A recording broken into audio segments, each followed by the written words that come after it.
Welcome everyone to Game Over Calgary. My name is Peter Klein. Thank you all very much for joining us after a Flames 4-2 win over the Lightning of Tampa Bay. A couple of quick notes here before we get this show rolling. As always, thank you, first of all. These are late ones. It's a Saturday night. Thank you for spending it with us, or me, I guess.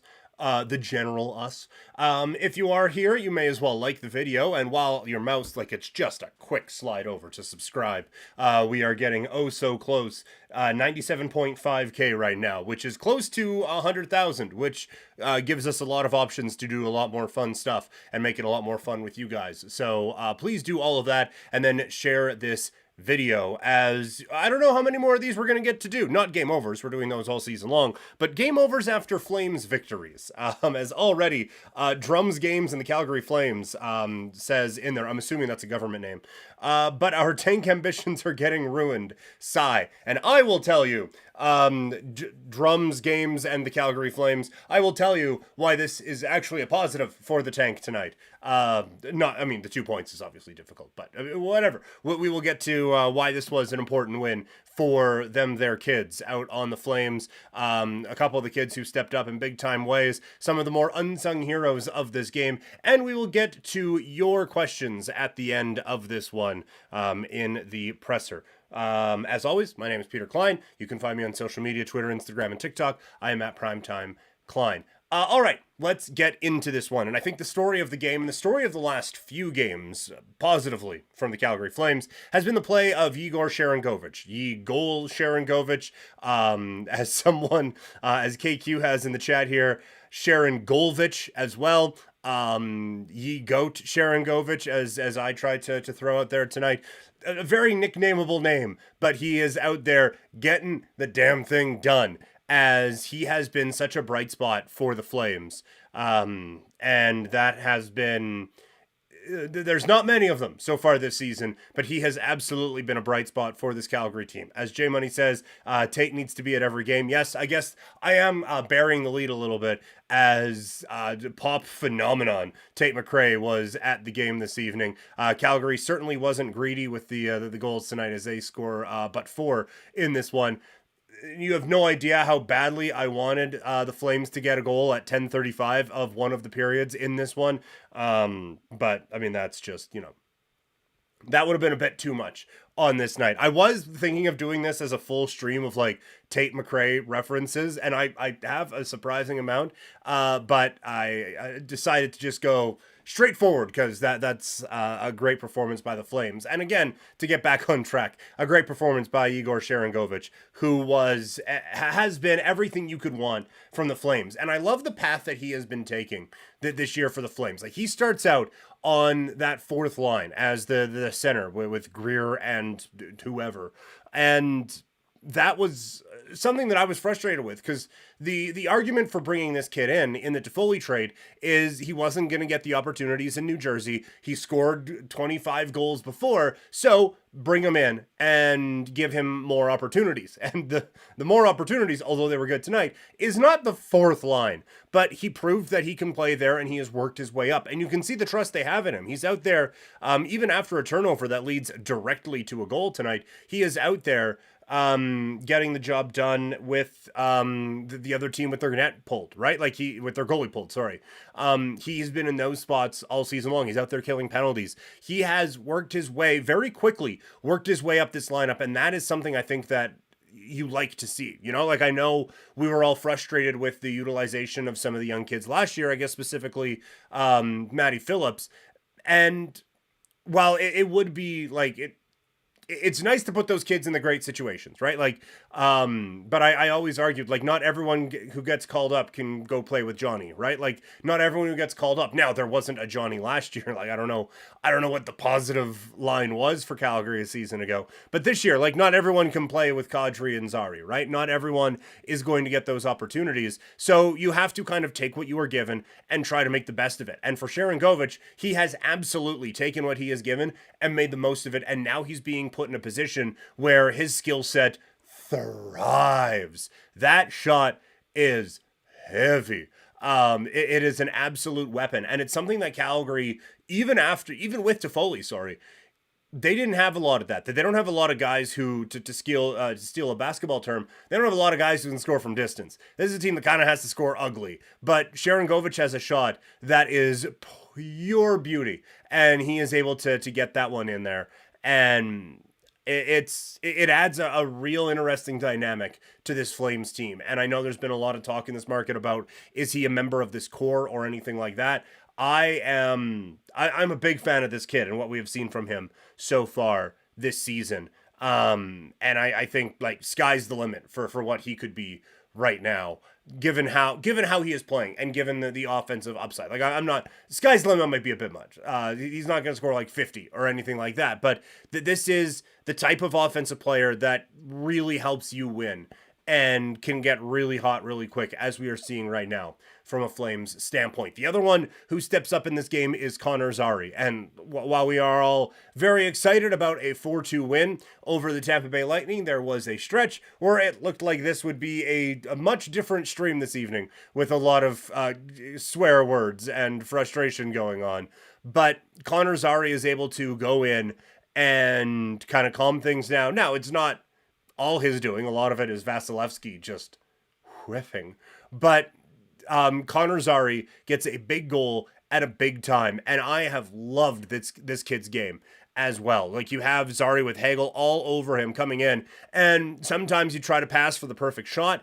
This was one of those things where you just put it on the net and see what happens. And I feel like that has been an element of Calgary's game that has been missing at times. Like last year, they put everything on goal, but there wasn't anyone there to help out for the rebound. There was a bit of a net front presence there. It didn't affect Vasilevsky at all. He just missed it, which is awesome for my fantasy team that has him. But this was a smart play by Zary, and we've seen a number of them. And he is another one where he has earned everything that he has so far with this Flames team. He's up to 7 goals this season. Most of them have been the ugly kind, and he doesn't really have a build that would make you think that, but he has been putting in the absolute work to get into put himself in spots to capitalize on opportunities, and he has done a phenomenal job with that. And so you're looking at this game from the tank standpoint, which is certainly gaining more and more momentum as this team disappointed, especially over that road trip. But these types of games are still important. They're not going to lose the remainder of the games they have this season. That's not going to happen. That they're probably not going to be one of the bottom 2 or 3 teams by the time the season is done. They might be. Like I guess it is within the realm of possibility. But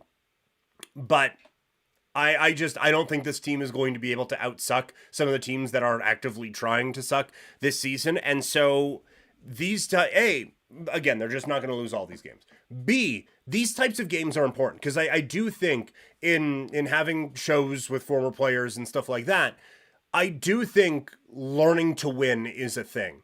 And that's where some of these tanks kind of go off the rails, right? Like tank 1 through 3 up in Edmonton became a problem because losing was just accepted, right? And it was just, yeah, well, we're going to lose for a little bit and then we're going to be great and we're going to be awesome and we're going to win the Stanley Cup. It's like, well, there's a step in there. It's like, this is a hard league, the National Hockey League. It is the greatest hockey league on the planet. So it's pretty freaking difficult to win in this league. And you saw it over the course of that road trip where they talked about it on the TV broadcast tonight. This team had a third period lead in all 3 of those games and came away with 2 points. Like that is not learning to win. And I'm not saying like this is going to be the one where now all of a sudden this team is, well, now they have the veteran experience of winning a game in December against Tampa Bay, so everything is fine. But these are learning experiences, and these are really, really good nights to have from a Flame standpoint, because it shows like, hey, look, we are up 3-0. They've come back and punched us right in the mouth. How do we respond? Well, we respond with Connor Zary getting a goal and this team getting their legs back under them. These are things, it seems simple for me to say, sitting here with a Star Wars Christmas decoration, a lucha mask, and a band shirt on. These are easy things for me to say, but it's a whole lot more difficult when you are out there and you are in it all the time and you're facing the Tampa Bay freaking Lightning, the multiple time Stanley Cup champions, and they are coming at you. to have the experience of being able to win these games, I think is going to be hugely important for players like Sharangovich and Zari and Pospisil, and new member of the core AJ Greer. These types of games are, I still think, important to any type of a team, but specifically a team that is trying to develop these young pieces. You need nights like this one to reward good play, because that needs to be a thing. We've all worked in places where maybe that doesn't necessarily happen. But also to learn what it takes to win those sorts of games, even if it is just December 16th, in a season that's going nowhere. Having those sorts of experiences, I think anyway, are quite important. All right, we are going to be asking for questions coming out of the chat here in a little bit. Keep the chats coming in there while you are watching this video. Hit like, hit subscribe. That stuff would be greatly appreciated. If you missed any of this, A, this video stays up on YouTube for a very, very long time. And B, we have a podcast where all of the game overs end up living. So just check us out wherever you get your podcasts. Subscribe everywhere and get caught up on all the great hosts that we have across the Game Over Network. I think Sharangovich, the big story of this game, but I do think another big part of how Calgary picks up a win in this game is the play of their fourth line. And I know we have not necessarily been kind to Dylan Dubé over the last little while, and I'm going to keep this stream as positive as possible. So I'll just say, of the 3 fourth liners tonight, he finished third. And I really liked AJ Greer's game. And this has been such a great, just random waiver claim that the Flames have. And like, this fourth line has, it's not like, there were times last year where the fourth line was the best line, kind of by default. But I really liked what I've seen. And the thing with Greer, man, he puts himself in perfect position always. Now, he does not always have, with all due respect, the skill set to capitalize on said opportunities, but the man's hockey awareness is high. He knows where to put himself to get opportunities. And in this game, he strikes for a goal. It's 5 on the year now for him. I thought Ruzicka was really good. This team had a few shifts where they had the other team hemmed in the defensive zone for the entirety of that shift. And that is so important when you can do that. Wear on the other team, get a full shift in there, and let someone else come in and pick up the momentum. That's kind of exactly what you want from this fourth line. And they've been doing it relatively consistently this year. And so tonight, I think they do deserve their flowers or a stick tap or whatever. However you want to praise this team and these players, they deserve that, because it was a great, great job by them. And like, as this tank rolls forward, if they could get anything for an AJ Greer off of a waiver claim, that would be just chef's kiss. Like, it's what you do on every NHL game, right? Yeah, waiver claim immediately to trade block. All right, what can we get for him? 7th, let's go. I would maybe aim a little bit higher. It's not a 3rd or anything like that, but if you get like a 5th or a 6th for the kid, that would be a beautiful, beautiful thing for the Flames. But for right now, like, I think he is showing, again, the whole part of this season is to see what you have in these young kids and maybe, gasp, develop them a little bit. And I think AJ Greer is showing Adam Ruzicka, who can kind of blend in with the furniture from time to time as stretches go along, showing him what it takes to be this type of a player in the National Hockey League on a night in, night out basis. Someone who gets a bit more recognition as things go along is Mackenzie Weegar. And I thought, again, tonight, he was one of the best Flames players. And a lot of talk about the Flames core, like I said, here in the market this week. I think you have to include Mackenzie Weegar in that. He has been everything you could have asked for so far this season, and has certainly, like, I know a lot of people thought that he was going to be, oh man, perfect Daryl Sutter guy from the Flames a season ago. Well, it turns out no one was. And now this year, something's been unlocked in his game, because he has been so great. And it'll be down to, and a lot can happen in the next 3 years. But I do think that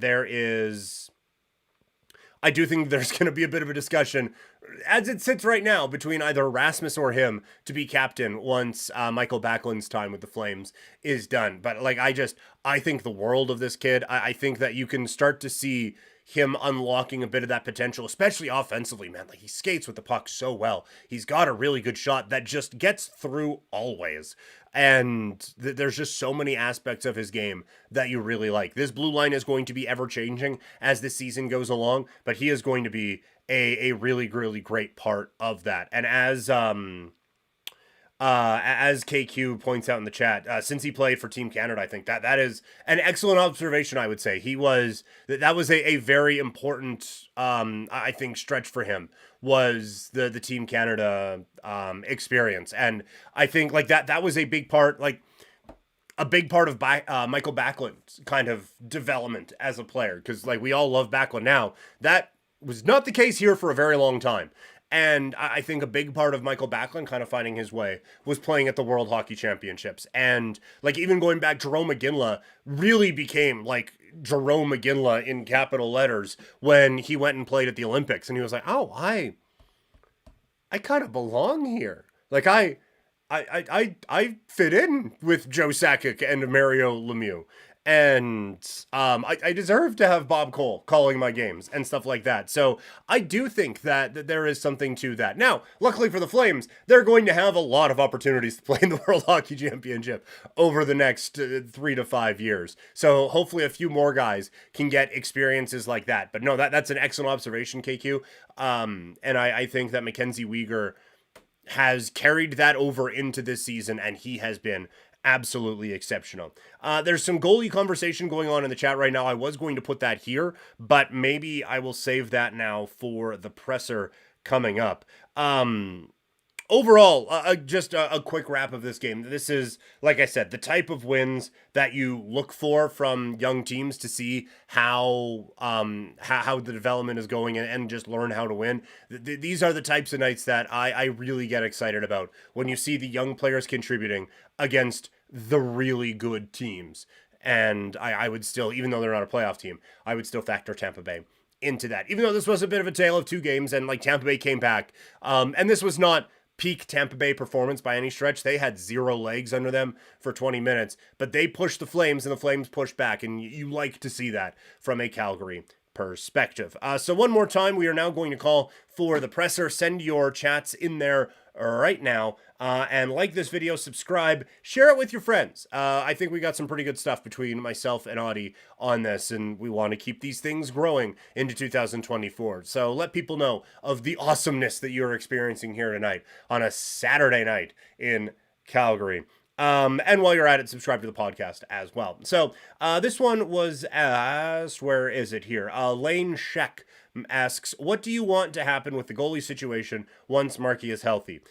Drums, Games, and Calgary Flames. One day I will say that confidently. Drums, Games, and Calgary Flames said, let's try a 3 goalie rotation similar to MLB pitching, cycle between Markstrom, Vladar, and Wolf each game. I would disagree with that. I do think that Wolf, I've talked about it before, Wolf benefits from being with the NHL club, right? He benefits from seeing NHL pace, facing NHL shooters, being in all these situations. And in no way has any of the team struggles been on him. And I think he is an NHL goalie, but he is still 3 of 3 right now. Vladar was, I thought, really great tonight. And like in a perfect world, it is Wolf and Markstrom. I don't like 3 goalie setups. I just like CJ's talked about on the CJ show. There's only 2 nets. Even at practice, like one guy is cycling through all of the time. And maybe it helps to keep guys fresh, but I think Jacob Markstrom is the kind of guy who would like to have 2, 3, 4 games in a row. Same with Wolf, right? Vladar, I think, has got pretty used to this whole backup goalie thing. But I do think that there needs to be a bit of consistency right now, and I think the easiest thing is Markstrom starts, Vladar's the backup, and Wolf goes back to the American Hockey League. It is, again, in exactly 0 ways Dustin Wolf's fault, that this is not a comment on how he has played, on anything like that. It is just the situation that there is right now, you may as well let him go down to the American Hockey League and just be awesome there for a while. We'll see what happens with Vladar as the trade deadline approaches. I do think that he would be a player that could be of interest to some of these teams just trying to build up their goalie depth. We saw it tonight. Jake Ottinger gets banged up for Dallas. Toronto is still throwing out Martin Jones into actual NHL games in the year of our hockey gods, 2023. So I would assume they would want some goaltending depth at some point this season. And like on down the line, right? Like Carolina's had some problems. Any team. There are very few teams in the NHL. Like maybe the Flames just played one of them. They put 4 on the guy. But there are very few teams in the NHL who are going to be like, no, we're set depth-wise at goalie. We'll just roll with what we have. I think Vladar could be someone who gets moved in the flurry of trades that Calgary puts on between now and the trade deadline at the beginning of March. And this is going to be a situation where... Vladar gets moved and Wolf becomes kind of the 1B towards the end of the season. That's kind of my prediction for how this goalie situation plays out. Paul Singh, would you still have done the Toffoli trade differently? I personally love the trade since day one. I at least talked myself into it. I wished the pick would have been higher, but I could see what they were doing. And look, I will admit, I didn't really have a full scouting notebook on Igor Sharangovich coming into this season, but you look at the Hockey DB page and stuff like that. It's like, okay, well, this kid's clearly got a bit of a scoring touch, and that's something this team desperately needs. And also, oh, look at that, he's a decade younger. So you could make it make sense.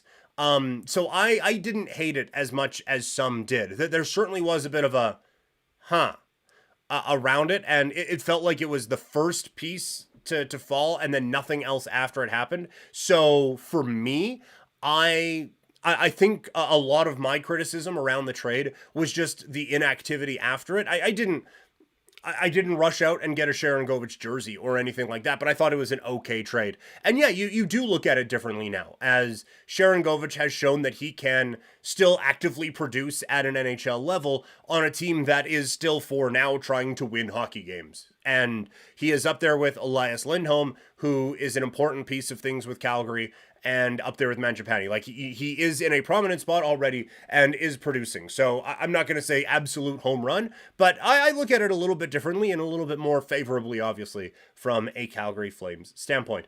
Conrad asking, why is Dubé still a Flame? That they haven't traded him yet. And again, I wouldn't hold my breath on a Dubé trade for a number of different reasons. On the goalie conversation, Conrad says trade them both, Wolf and Dansk. Look, if they could get something huge for Markstrom, I think you would absolutely have to consider it. I don't like not having a safety net for Wolf right now. I feel like that is pun 1000% intended. I feel like that is throwing him to the wolves a little bit, and so I think you do want to protect him a little bit. That isn't throwing Dansk in there to get absolutely shelled for 7 goals a game as a season winds down. I think having Markstrom as the adult in the room and kind of the shield for Wolf for a little bit is actually a good thing. And while Markstrom can be maybe a little bit of a hindrance to the tank at times, I think this team will have no problem losing games. So I still like to keep Markstrom around. I understand the how gung ho you would be on this, but I still think you want to keep Markstrom around with Wolf there. KQ Dusty Nickel, yes, Flames legend Dusty Nickel. Brent Cron can strap him up behind Wolf. Look, I love Cron. I know where I worked and still pop in every now and then. It's fashionable to take runs of the guy. I think he's really well spoken, and I really enjoy talking about goalies with him. But I've also seen him in person a bunch. I think the Brent Cron strapping up the pads and getting in their days are probably done at this point. That's probably not going to happen for the former Flames first round pick. And radio host all of a sudden, Brent Cron. But yeah, Dusty Nickel, a Nickel and Wolf combination is going to lead this team to the promised land. Well, at least Uyghur is doing well to justify half of the Kachuk trade. Convenient that the Panthers game is coming up. Not sure if I can say the same for Hubie. No, and I will not call you DGCF. I am every time drums games in the Calgary Flames, going to say drums games in the Calgary Flames going forward. If anything, I will call you drums games and CF, but I'm not going to just abbreviate it every single time. Keep Markstrom. You want a mentor for Wolf, and he's put in the work this season. Look, like if someone gives you a Godfather offer for Jacob Markstrom, take it and figure it out later, right? But I do think having Markstrom there is a bit of a shield for Dustin Wolf, and as Paul Singh is saying here, have a bit of a mentor in there, someone who has done it at the high levels of this sport. I think can be a pretty beneficial thing, as long as it doesn't get too Vancouver-y, like with not Demko, who Schneider. As long as it doesn't get too Luongo Schneider-y, which is ironic because Markstrom comes in after that. But I think that is, if you can have Markstrom be the mentor there, I think that does help, at least for the next couple of years. And then after that, Wolf can take over or whatever. But I do think that you want to have, when you have a goalie of the level of Jacob Markstrom, you don't just throw it away. You wait for a big offer to come in. Again, if that does come, then yeah, we will consider it, and we'll figure it out later. We'll try to get Marc-Andre Fleury to be the mentor or something like that. Have Brent Cron around more often. But for the time being, realistically, Markstrom and Wolf, I think, is a fine pair to work through whatever rebuild the Calgary Flames are going to be working through, especially this year when the defense is probably going to become more and more suspect as we look at top four defensemen, Osterley or DeSimone, as the season rolls along. I think that is where we are going to call it this evening. You guys have been a lot of fun.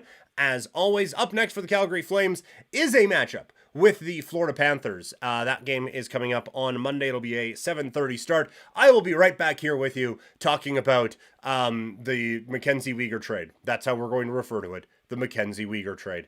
So one more time, make sure you like this video, subscribe to the channel, share it with your friends, and I will talk to all of you once the game wraps up on Monday night. Have a great rest of your Saturday night, everybody, and I'll talk to you later.